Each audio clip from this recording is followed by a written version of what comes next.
tulong natin ay nasa pangalan ng Panginoon. Siya ang lumikha ng langit at lupa. Ating ipahayag ang ating mga kasalanan sa Diyos. Ang ating Diyos ay Diyos na mahabagin at mapagpatawad.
Mapalad ang tao na pinatawad na yaong kasalanan at nalimot na rin ang kanyang nagawang mga pagsalangsang.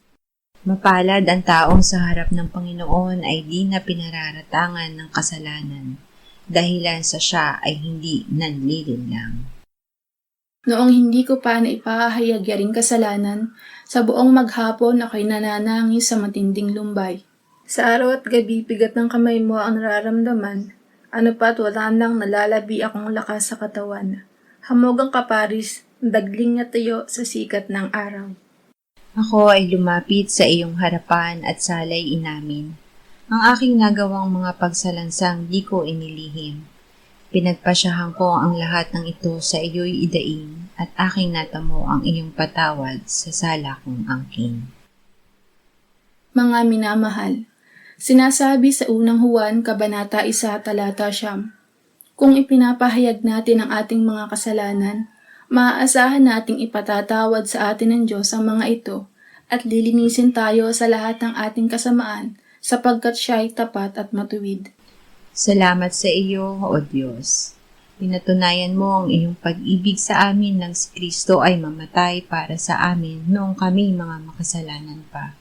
Ngayon ay buksan mo ang aming mga labi at kami ay magpupuri sa iyo.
Gawa 1:8-11. Ngunit tatanggap kayo ng kapangyarihan pagbaba sa inyo ng Espiritu Santo, at kayo'y magiging mga saksi ko sa Jerusalem, sa buong Judea at Samaria, at hanggang sa kaduluduluhang bahagi ng lupa. Pagkasabi niya ng mga bagay na ito, habang sila'y nakatingin, dinala siya sa itaas at siya'y ikinubli ng ulap sa kanilang mga paningin. Samantalang nakatitig sila sa langit at siya'y papalayo, biglang may dalawang lalaki ang tumayo sa tabi nila na may puting damit na nagsabi, "Kayo mga lalaking taga Galilea, bakit kayo nakatayong tumitingin sa langit? Itong si Jesus na dinala sa langit mula sa inyo ay darating na gaya rin ng inyong nakitang pagpunta niya sa langit." Huwag manatiling nakatitig sa langit. Hindi natin kailangang umasa sa sarili lamang. Humingi sa Espiritu Santo ng karunungan at pasensya. Mamuhay sa kasalukuyang kinaroroonan. Tinanong ng mga anghel ang mga apostol, "Bakit kayo nakatayong tumitingin sa langit?" Ito ay paalala na tumingin tayo at mamuhay sa lupa na ating kinalalagyan. Ang pananampalataya ay hindi pinagbubulay-bulayan lamang, kundi ipinamumuhay dito sa lupa. Ngunit mamuhay tayo sa pananalig at pag-asa na ang Panginoong Hesus ay magbabalik. Kung pinanghihinaan ng loob, isaisip na ang mga hirap sa mundo ay pansamantala lamang. Magbabalik ang Panginoong Hesus at kanyang lulubusin ang pagliligtas niya sa atin. Awit 47:5-8. Ang Diyos ay pumailang lang na may sigaw, ang Panginoon na may tunog ng trumpeta. Kayo'y magsiawit ng mga papuri sa Diyos. Kayo'y magsiawit ng mga papuri. Kayo'y magsiawit ng mga papuri sa ating hari. Kayo'y magsiawit ng mga papuri. Sapagkat ang Diyos ang hari ng buong lupa, magsiawit kayo ng mga papuri na may awit. Ang Diyos ay naghahari sa mga bansa, ang Diyos ay nakaupo sa kanyang banal na trono. Ang Diyos ay naghahari. Ang Diyos ay hindi nabibigla ng mga problemang dumarating sa atin. Siya ay nasa kanyang trono pa rin. Siya ay naghahari sa atin at ito ay nagbibigay sa atin ng kapayapaan sa gitna ng unos. Gawing ugali ang pagpupuri at pasasalamat sa Diyos araw-araw. Ito ay bumabago ng ating pananaw mula sa ating mga problema patungo sa kapangyarihan ng ating Diyos. Ang Diyos ang ating paghariin sa bawat desisyon na gagawin natin bawat araw. Ang Panginoong Hesus ay nagtagumpay laban sa kamatayan at iniakyat at iniluklok ng Ama sa kanyang kanan sa langit. Ito ang katiyakan na tayo ay pagtatagumpayin ng Diyos dahil tayo ay kasama ni Hesus sa kanyang trono.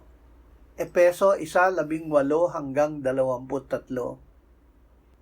Upang malaman ninyo kung ano ang pag-asa sa kanyang pagtawag, kung ano ang mga kayamanan ng kaluwalhatian ng kanyang pamana sa mga banal, at kung ano ang di masukat na kadakilaan ng kanyang kapangyarihan sa atin na sumasampalataya, ayon sa paggawa ng kapangyarihan ng kanyang lakas.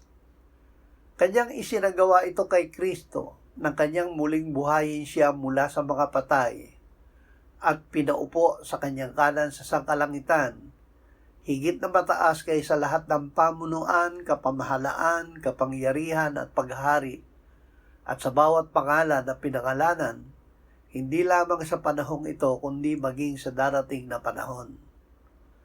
At kanyang inilagay ang lahat ng mga bagay sa ilalim ng kanyang mga paa at ginawa siyang ulo ng lahat ng mga bagay sa iglesia, na siyang katawan niya, ang kapuspusan niya na pumupuspos ng lahat sa lahat. Mamuhay na may pag-asa. Kung dumarating ang pagsubok, isipin na ito ay panandalian lamang. Ang kapangyarihan ng Diyos ay sapat upang tulungan tayo na ipamuhay ang ating pananampalataya araw-araw. Si Kristo ay higit na mataas kaysa lahat ng pamunuan at kapangyarihan. Ipagkatiwala natin sa Kanya ang mga detalye ng ating buhay, maliit o malaki man. Si Kristo ang ulo at tayo ang Kanyang katawan. Hindi tayo tinawag na mamuhay na mag-isa. Patuloy na makisama sa ibang mananampalataya. Gamitin natin ang mga kaloob at kakayahan na bigay sa atin ng Diyos upang magsilbi sa ating kapwa. Sa pamamagitan nito ay pinamumuhay natin ang buhay at kapangyarihan ni Kristong muling nabuhay. Lucas 24:49-53. At tingnan ninyo, ipapadala ko sa inyo ang pangako ng aking Ama, subalit manatili kayo sa lungsod hanggang sa mabihisan kayo ng kapangyarihang galing sa itaas. Kanyang inilabas sila hanggang sa tapat ng Betanya, at ang maitaas niya ang kanyang mga kamay, sila'y kanyang binasbasan. At habang binabasbasan niya sila, kanyang iniwan sila, at dinala siya paitaas sa langit.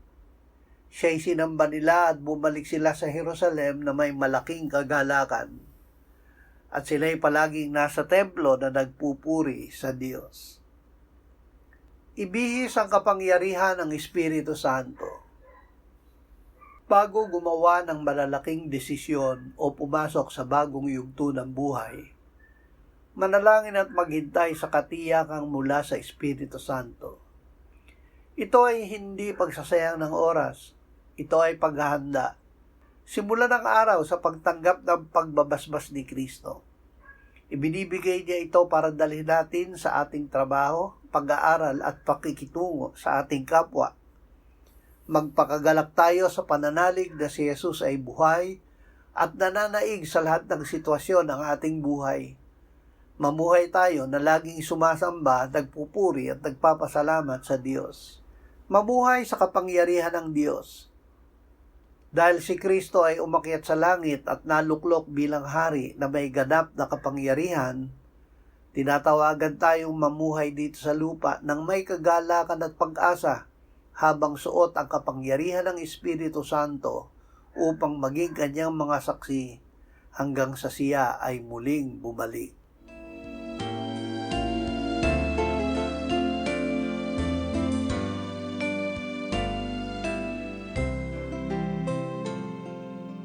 Manalangin tayo. Panginoong Hesus, sinabi mo, malibang kainin ninyo ang laman ng anak ng tao at inumin ang kanyang dugo, kayo ay walang buhay sa inyo. Ang sino mang kumakain ng aking laman at umiinom ng aking dugo ay may buhay na walang hanggan, at akin siyang muling bubuhayin sa huling araw. Sapagkat ang aking laman ay tunay na pagkain, at ang aking dugo ay tunay na inumin. Siya na kumakain ng aking laman at umiinom ng aking dugo ay nananahan sa akin at ako sa kanya. Kung paanong buhay ang Ama na nagsugo sa akin at ako ay nabubuhay sa pamamagitan ng Ama, gayon din siya na kumakain sa akin. Siya man ay mabubuhay sa pamamagitan ko. Panginoong Hesus, aming tagapagligtas, tinatanggap ka namin sa oras na ito bilang aming tinapay ng buhay. Tinatanggap namin ang iyong katawan na ipinako sa krus, namatay, inilibing, pinuhay na muli at iniakyat ng Ama sa kanyang kanan sa langit bilang aming tunay na pagkain. Tinatanggap namin ang iyong dugo na nabuhos sa ikapagpapatawad ng aming kasalanan bilang aming tunay na inumin. Manahan at mabuhay ka sa amin upang kami ay mamuhay sa pamamagitan mo kung paanong ikaw ay namuhay sa pamamagitan ng Ama. Salamat, Ama, sapagkat dahil kay Kristo, kami ngayon ay nakapamumuhay kasama mo kaisa ng Espiritu Santo. Sa iyo ang lahat ng kalwalhatian, ngayon at magpakailanman. Amen.